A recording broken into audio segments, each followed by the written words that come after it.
ما وظیفه‌دار هستیم که شریعت را چه خیلی که هست هم خیلی بیان کنیم. مردم هم وظیفه‌دار هستند که طبق شریعت عمل کنند. بعضی ها گفتن وقتی که پرسنت گرفتن از بانک گرفتن حرام است گوییم می نویسند که نباشد شما پول تید موه نعوذ بالله. یا وقتی که این خیلی میگوید نباشد شما اومده مسئله ما رو حل کنید. ما وظیفه دار هستیم برای رسانیدن شریعت.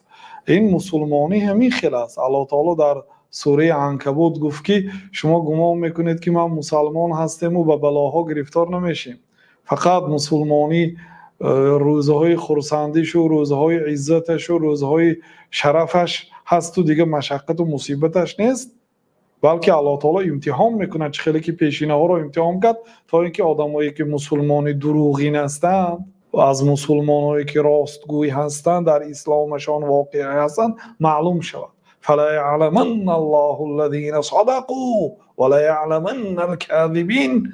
الله تعالی تا اینکه آدم دروغگوی مسلمانی روی که نوگی زبانی را از مسلمان حقیقی جدا کند. برای همین یعنی پافشاری میکنید در راه دین و تاریخ صحابه ها و تاریخ گذشتگان بزرگان نظر کنید. در شریعت همه وقت راه هست، هجرت بود.